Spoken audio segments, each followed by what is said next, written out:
શું મિત્રો તમે પણ માધવપુરનો મેળો કરવાનો વિચાર કરી ગયા છો તો આ ક્લિપ તમારા માટે જ છે.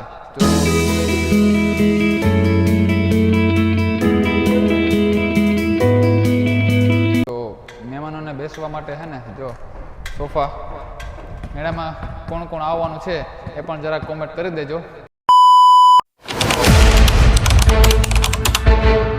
હેલો મિત્રો, સ્વાગત છે તમારું ફરીથી નવા એક વ્લોગ વિડીયોની અંદર. તો અત્યારે આપણે પાછા મેળાનો ત્રીજો વિડીયો લઈને આવ્યો છે અને મેળાની તૈયારીનો ત્રીજો વિડીયો.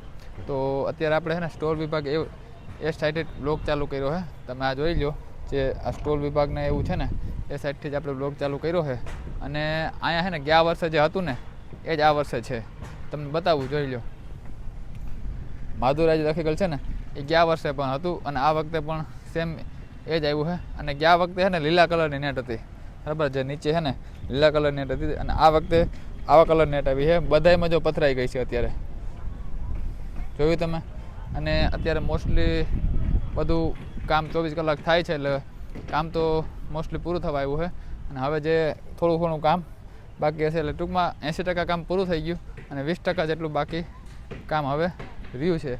તો બધા સ્ટોલ છે ને ફિટ થઈ ગયા છે. ગયા વર્ષે એક વચ્ચે લગભગ હતા એ આ વખતે નથી. અને પછી હમણાં સ્ટોલની વિઝિટ કરાવું. અને હા, તમે ચેનલની અંદર નવા હોય, પહેલી વાર ચેનલની અંદર આવ્યા હોય તો ચેનલને સબસ્ક્રાઈબ કરવાનું ભૂલતા નહીં, જેથી કરીને અમને પણ આમ ટૂંકમાં કંઈક ઓલું થાય અંદરથી, બરાબર, અને સબસ્ક્રાઈબર વધે. તો ચેનલની અંદર નવા હોય તો ચેનલને સબસ્ક્રાઈબ કરો, લાઇક કરો, શેર કરો અને કમેન્ટ કરો.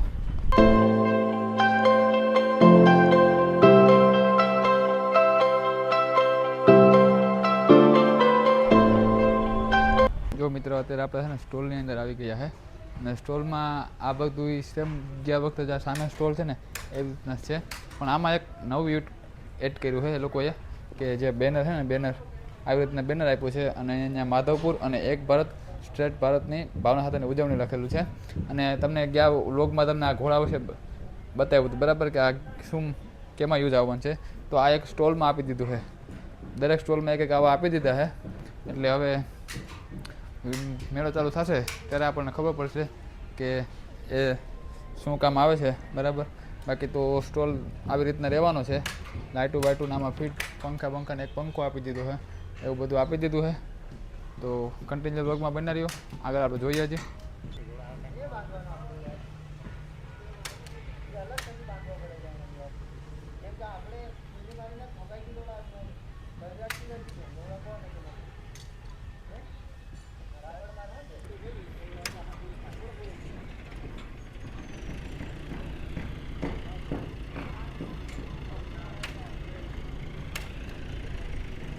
તો મિત્ર, ઘણા લોકો કહેતા હતા કે રાઇડ્સ આવશે કે નહીં આવે, રાઇડ્સ આવશે કે નહીં આવે. તો આ જોઈ લો, જો રાઇડ્સ પણ આવવા માંડી છે અને રાઇડ્સનું કામ અડધું પણ થઈ ગયું છે. રાઇડ્સ ઘણી બધી આવી ગઈ છે, 1 આ 2, બરાબર, ઘણી બધી રાઇડ્સ આવી ગઈ છે. જો આખી આ રાઇડ્સ વિભાગ છે ને, જ્યાં રાઇડ્સનું ગ્રાઉન્ડ છે ને, જે ચકડોળ ને બધું રહેવાનું છે ને, એ આખી ભરાઈ ગઈ છે. ટૂંકમાં જોઈ લો, જો માથે ચાલુ થાય છે તે આખા છે ને રાઇડ્સ ભરાઈ ગઈ છે. અને આ બાજુ પણ રાઇડ્સ ને એવું બધું રહેવાનું છે, બરાબર. તો જો આ ચરખો અને બધી એની કામગીરી ચાલુ છે હજી.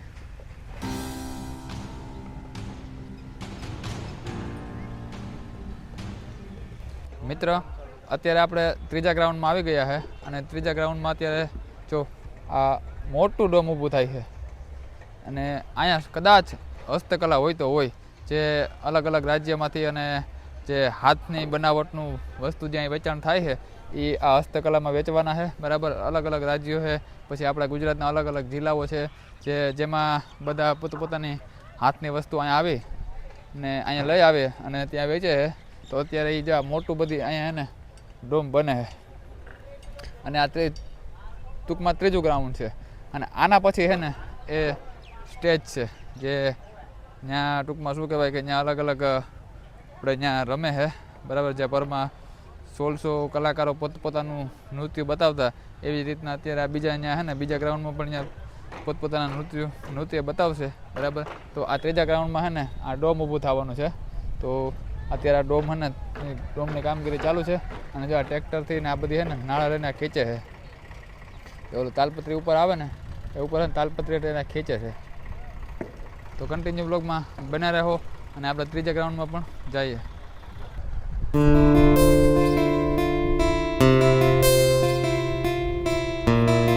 શું મિત્રો, તમે પણ માધવપુરનો મેળો કરવાનો વિચાર રહ્યા છો તો આ ક્લિપ તમારા માટે જ છે. જો તમે પોરબંદર સાઈડથી આવતા હોય કે દ્વારકા સાઈડ, જામનગર સાઈડ કે બાટવા કુતિયાણા સાઈડથી આવતા હોય તો તમારા માટે અહીંયા વિશાળ એક મસ્ત મજાનું છે ને પાર્કિંગ આપેલું છે, જ્યાં ફ્રી કોઈ પણ પ્રકારનો ચાર્જ લેવામાં આવતો નથી અને ફ્રી પાર્કિંગ છે. તો સરકાર દ્વારા અહીં તમને ફ્રી પાર્કિંગ આપેલું છે. જો જબરું છે પાર્કિંગ, બરાબર. તો જો અહીંથી આ હાઈવે છે, જે દ્વારકાવાળો હાઈવે છે, ત્યાંથી આ પહેલું પાર્કિંગ છે અહીંથી થાય છે, બીજું પાર્કિંગ અહીંથી શરૂ થાય છે અને ત્રીજું પાર્કિંગ વાહન, ચોથું પાર્કિંગ અહીંયા છે. એટલે અહીંયા તમને 4 પ્રકારના પાર્કિંગ આપેલા છે. તો તમારી ગાડીની સેફ્ટી માટેનું મસ્ત મજાનું છે ને અહીં પાર્કિંગ આપેલું છે. તો તમે પણ તમારે ગાડી લઈને આવતા હોય તો મૂંઝાવાની જરૂર છે નહીં.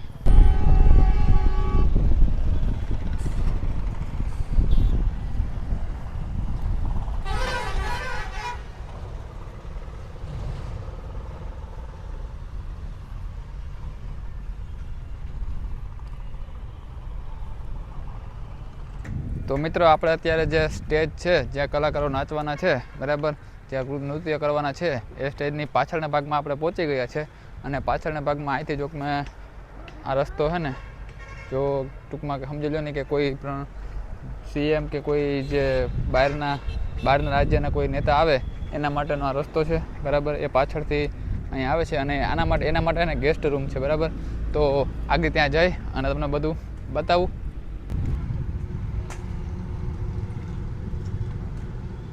તો મહેમાનોને બેસવા માટે છે ને, જો સોફા, નવા સોફા અત્યારે આવી ગયા છે. જે બહારથી પધારેલા મહેમાનો હોય, જે ગેસ્ટ હોય, VIP ગેસ્ટ, એના માટે છે ને જો આ સોફા છે.